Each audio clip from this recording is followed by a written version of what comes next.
My own daughter told me I wasn't close enough family to watch my only granddaughter get married, and 3 days later she was standing on my porch in the pouring rain, mascara running down her face, begging me to come. And before I get into any of it, I just want to say thank you for being here. It really does mean the world to me. Do me a favor and drop a comment telling me what city you're listening from, because I read every single one and I love sending out shout-outs. And if you've got a second, a like, and a subscribe, keep this little channel of mine going more than you know. So, okay, let me just take you straight to the phone call because that's the moment everything cracked open, and I'll fill in the rest after. It was 3 weeks before the wedding. My phone rings, and it's my daughter Meredith, and her voice has got that tone. That flat, careful tone she uses when she's already decided something. And she's just calling to inform you. She goes, "Mom, we need to talk about the guest list." And I said, "Sure, honey. What's up?" And she says, "We've had to make some hard choices. The venue can only hold so many. And Doug and I have decided we're keeping it to close family only." And I laughed. I actually laughed because I thought she was making a joke. I thought she was about to complain about some second cousin. I said, "Okay, so what does that mean?" And there was this pause. And then she said it. She said, "It means we think it's best if you sit this one out. Sit this one out." Like the wedding was a card game. And I could just skip a hand. I said, "Meredith, I don't understand. What are you talking about? It's at the lake house." And she said, "Well, actually, we've been rethinking the venue too. We found a place in Excelsior, a real event space. And honestly, Mom, the lake house is small, and it's a lot of liability. It's just not practical. Not practical.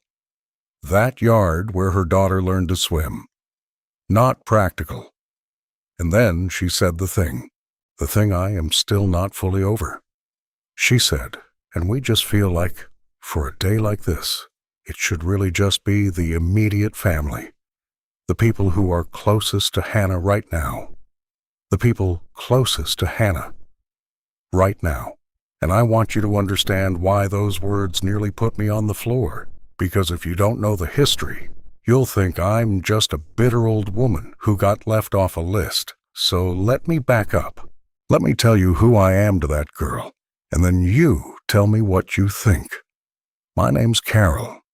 I'm 63. I live in Edina, just outside Minneapolis, in the same brick house my husband Frank and I bought back in 1988. Frank passed 4 years ago. Heart. He was raking leaves, and then he was on the ground, and then he was gone. And I'm not going to pretend I'm over it, because you don't get over 41 years of somebody. You just learn to carry it. I have one daughter, Meredith, and one granddaughter, Hannah. And here's the part Meredith would love for everybody to forget. I didn't just visit Hannah on holidays and hand her a 20. I raised that girl. I mean that literally. When Hannah was 2, Meredith fell apart. She was young. She made some bad choices. There were some men in and out. There was a stretch where I honestly didn't know if she was coming home at all. And Frank and I didn't sit around debating it. We drove down to that apartment in St. Paul. We packed a diaper bag and a car seat, and we brought Hannah home to Edina. And she stayed. For almost 9 years, she stayed. I'm the one who taught her to ride a bike in the cul-de-sac. I'm the one who sat in the ER at Children's at 2 in the morning when she had croup and couldn't breathe right, and I was so scared my hands were shaking. Frank walked her into kindergarten at Cornelia Elementary because she wouldn't let go of anybody else's hand.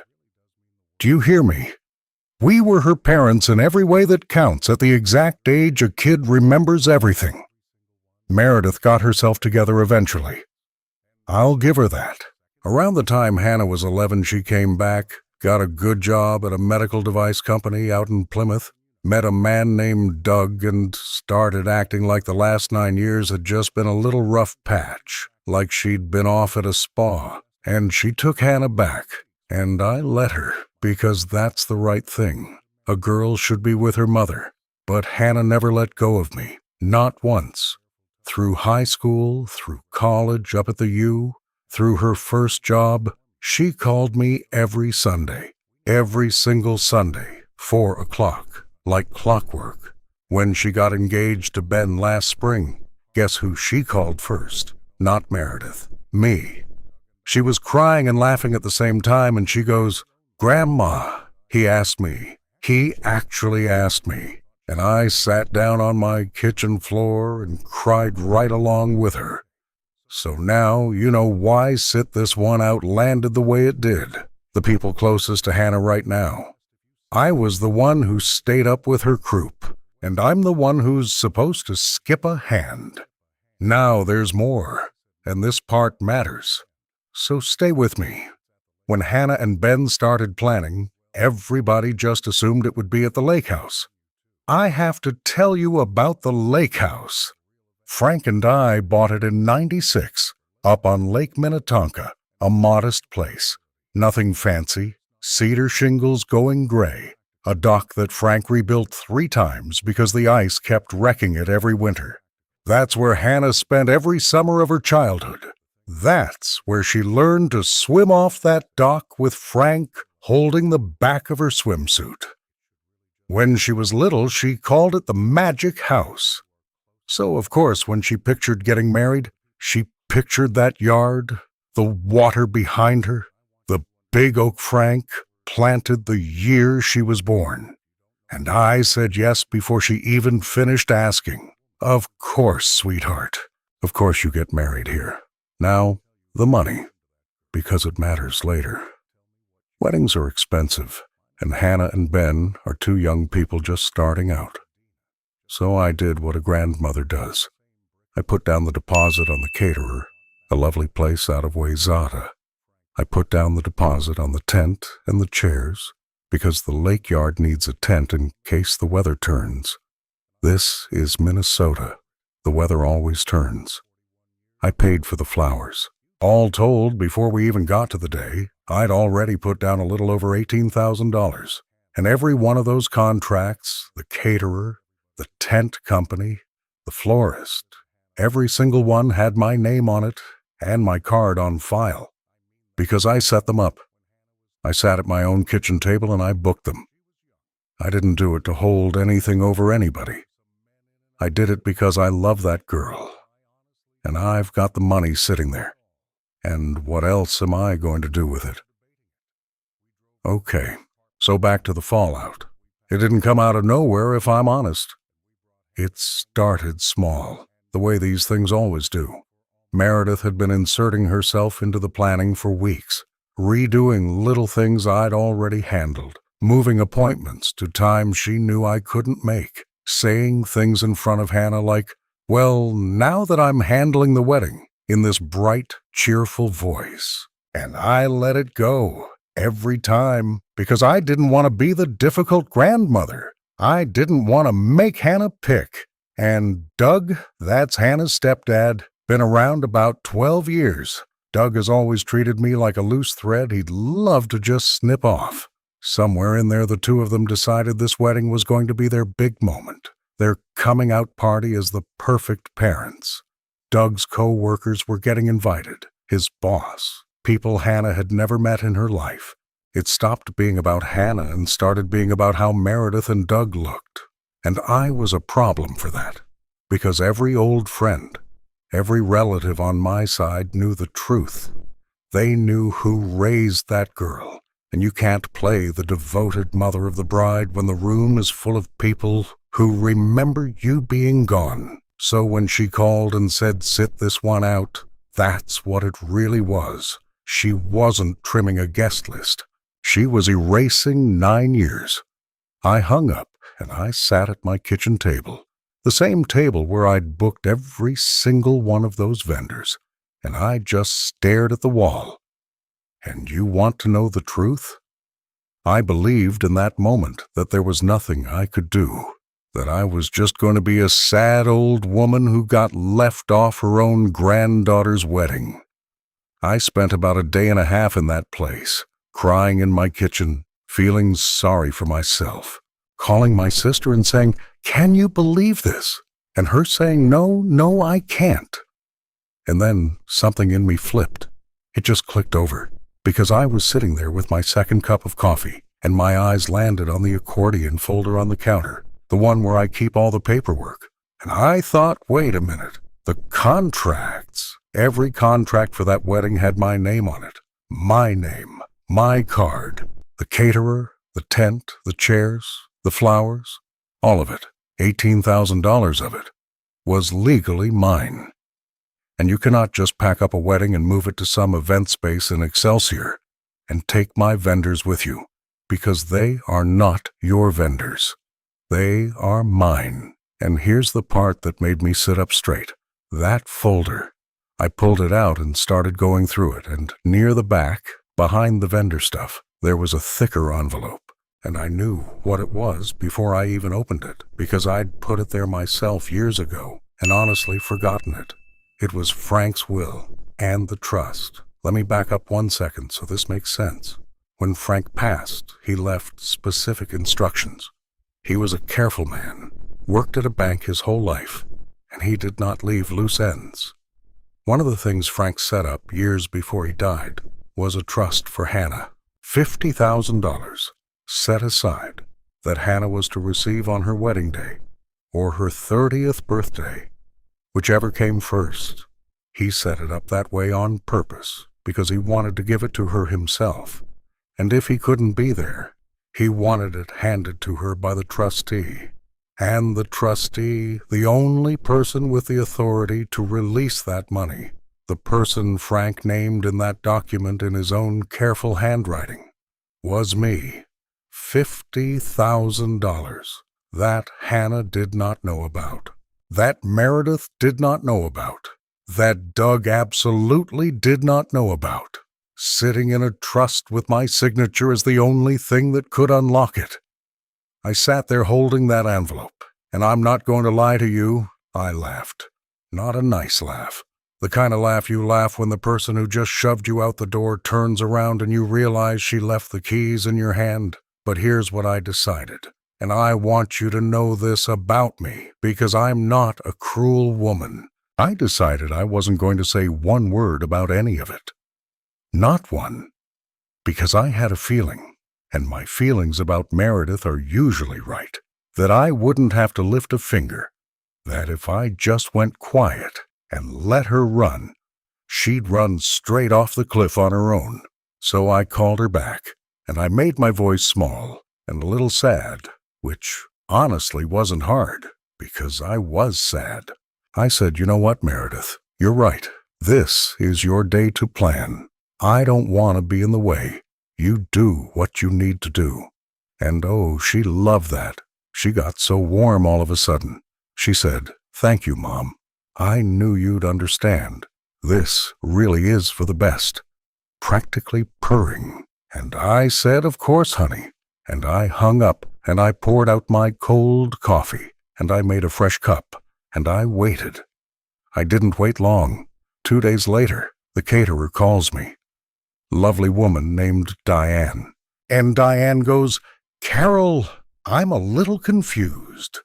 I just got a call from a Meredith asking me to transfer the booking to a venue in Excelsior, and she was rather short with me, and I told her I can't discuss the account with her because the contract's in your name." And she got quite upset. "Is everything all right?" And I said, "Diane, everything's fine, but no, please do not move anything or discuss anything with anyone but me. That booking stays exactly where it is unless you hear it from me directly." And Diane, God bless her, she goes, "Understood. That's how I run my business anyway." Then the tent company called. Same story. Then the florist. Meredith had spent the whole day trying to yank my vendors over to her new venue, and every single one of them told her the same thing. "This account belongs to Carol. We can't talk to you."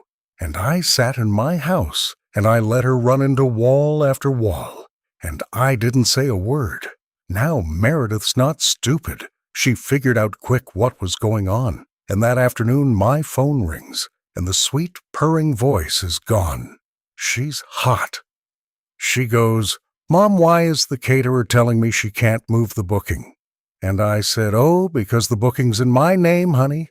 All of them are." I set them up. Silence. "Then, well, that's ridiculous. We'll just cancel them and rebook everything ourselves." And I said, "You can absolutely do that. Just so you know, those deposits are non-refundable. That's $18,000. And they were my deposits, so I'd be the one eating the loss. And I don't think I want to cancel them. I like those vendors." She goes, "So what, you're just going to hold my daughter's wedding hostage?" And I said, "No, sweetie, I'm not holding anything hostage. The wedding can happen at the lake house with the vendors I booked, exactly the way Hannah wanted it. Or you can start from scratch in Excelsior and pay for all of it yourselves. From zero. Those are just the facts." And she hung up on me, slammed it down, and I figured, well, here we go.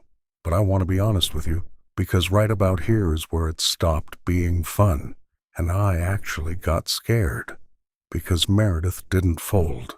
Meredith doubled down. 2 days later, my sister calls me, and she's heard through a cousin that Meredith found a venue. A cancellation opened up someplace out in Chanhassen, a barn kind of thing, and it could do the date. And Meredith was telling everybody the wedding was moving there, and Grandma had, quote, made her choice. And she'd found a new caterer too, some outfit that had a last-minute opening. And I sat in my kitchen, and my stomach just went to ice, because I realized my whole leverage, the $18,000, the vendors, all of it, only worked if there was nowhere else to go. And now there was somewhere else to go. She was going to eat the loss on my deposits and do the whole thing without me anyway, in a barn in Chanhassen, in front of Doug's boss, and I'd be sitting home alone. I really thought I'd lost. I want you to know that. I sat there and I thought, she's going to pull it off, and I'm going to miss Hannah's wedding, and there's nothing I can do about a barn I don't own, except I forgot about one person, the one person nobody was counting on. Hannah. Because here's the thing, Hannah didn't know any of this. Meredith had kept the whole fight from her, told her grandma was busy, told her they were just making a few little changes. Keep the bride in a bubble so she never finds out her mother uninvited her grandmother. But Hannah's not a child. She's 26 and sharp as a tack, always was. And she'd started to notice our Sunday calls had gotten weird. I'd been keeping them short because I didn't want to lie to her, and I didn't want to be the one to blow up her mother in her ear right before her wedding, so I was vague. And Hannah noticed, and then, about 10 days out, Hannah called, and she goes, "Grandma, okay, something is going on, and you're going to tell me right now because Mom is acting insane. And every time I bring up the lake house, she changes the subject. And now somebody said something about a barn in Chanhassen. And I need you to just be straight with me."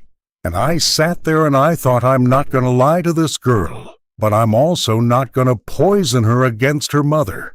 So I gave her the truth, flat. No editorial. I said, "Honey, your mother and Doug decided to move the wedding away from the lake house and cut me out of it. Close family only were the words, and when I found out the vendors were all in my name, I declined to move them or cancel them. That's the whole thing. I didn't want to trouble you with it."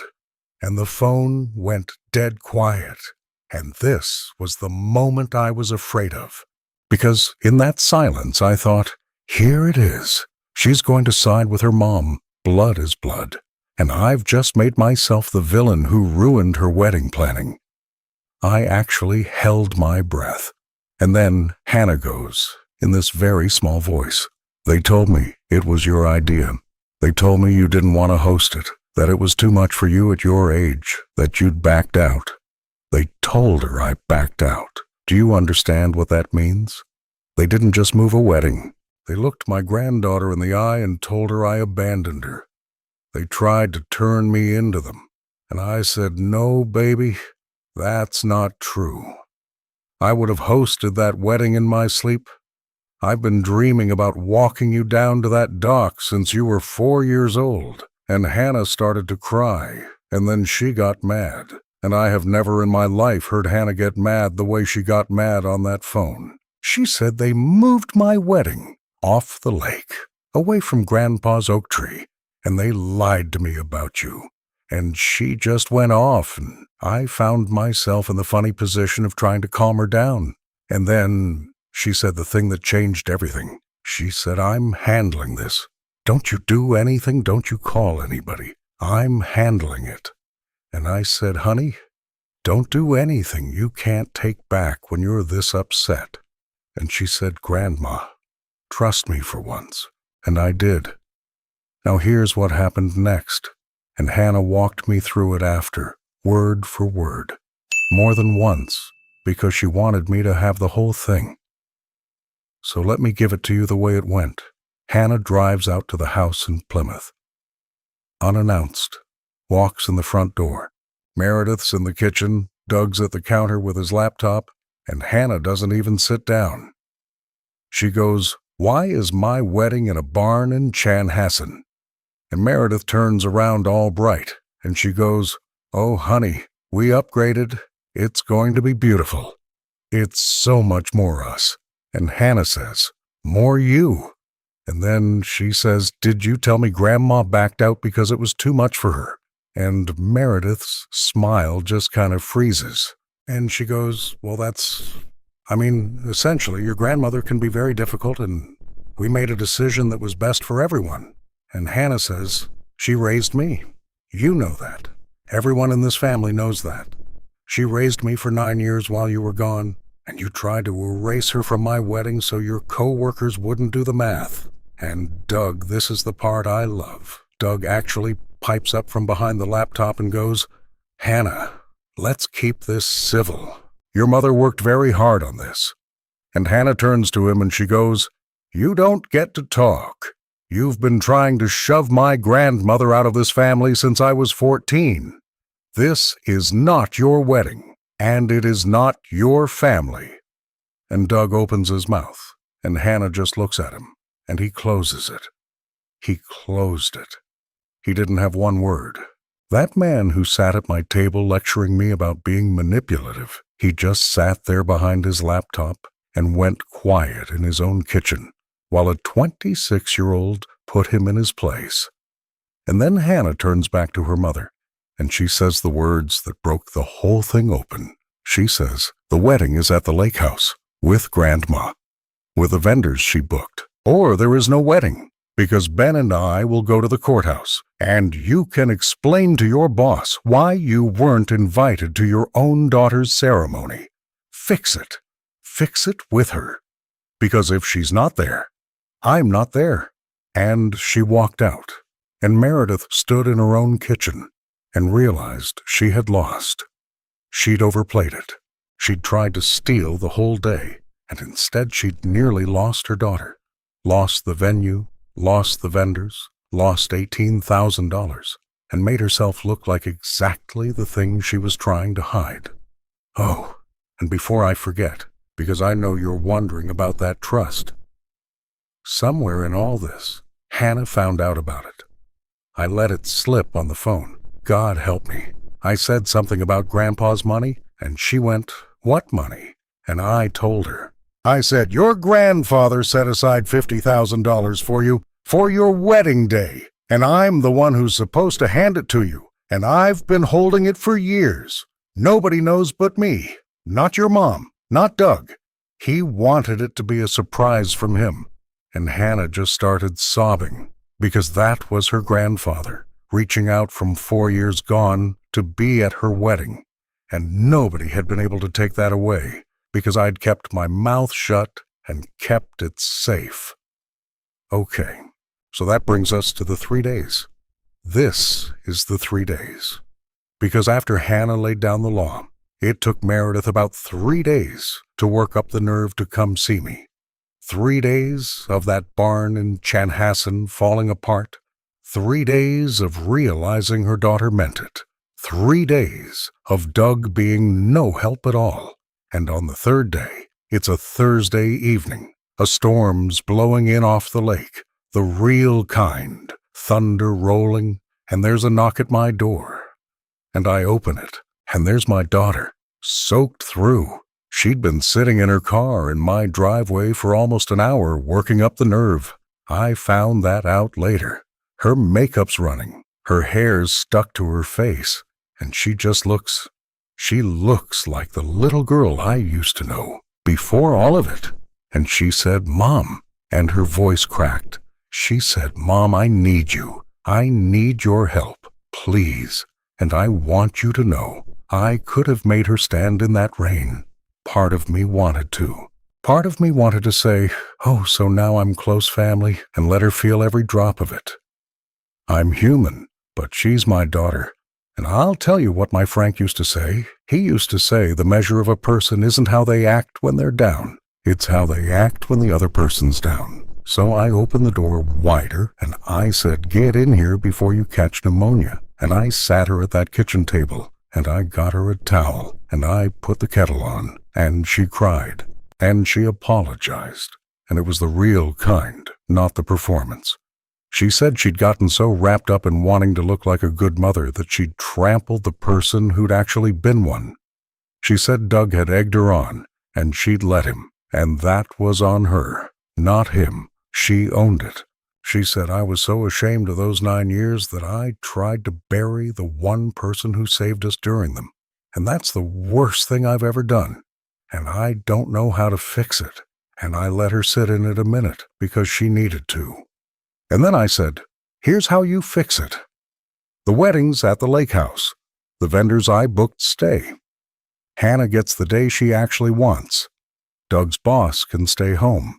And you walk your daughter down toward that dock, and you be grateful you get to, because for a while there, you almost didn't." And she nodded, and she wiped her face, and she said, "And you'll be there." And I said, "Honey, I was always going to be there.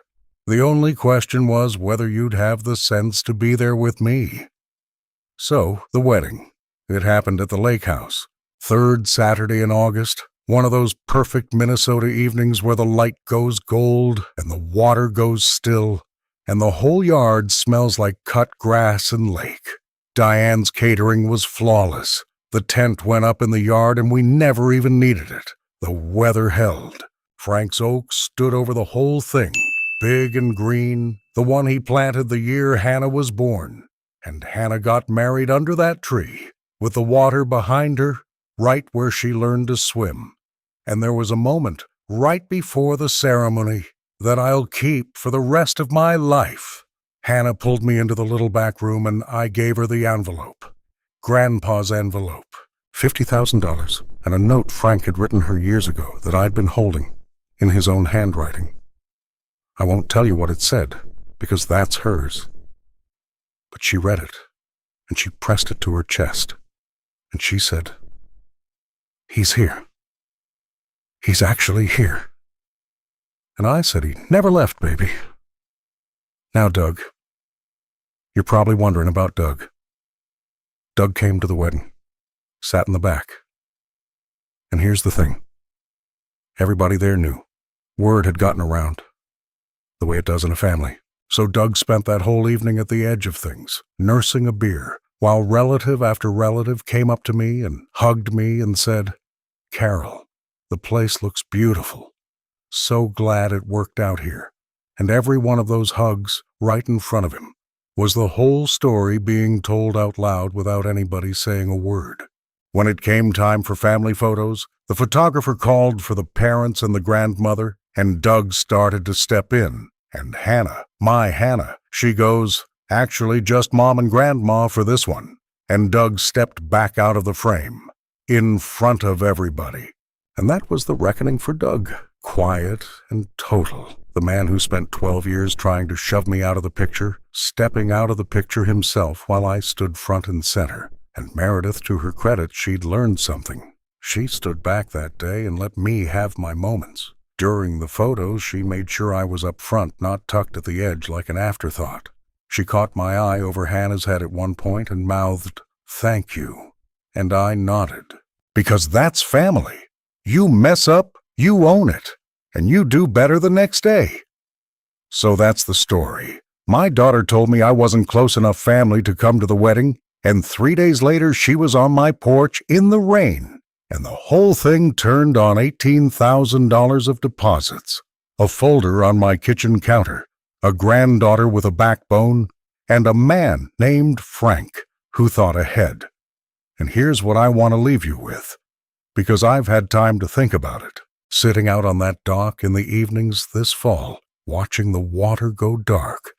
People will tell you who you are to them by what they do, not by what they say. My daughter said the word family, and then she tried to shrink it down until I didn't fit inside it anymore. But you can't rewrite 9 years of a child's life just because it embarrasses you now. The love that shows up at 2 in the morning in the ER, the love that runs behind the bike until the kid finally pedals off on her own, that kind of love leaves a mark. And the mark doesn't come off just because somebody wants a prettier story to tell their coworkers. So if there's somebody in your life right now trying to erase what you did for them, don't waste your breath arguing about it. Be still. Be patient. Hold on to what's actually yours and let the truth do its own work, because it has a way of walking right up your driveway in the rain and knocking on your door. Take care of the people who took care of you. That's the whole thing. That's all I've got.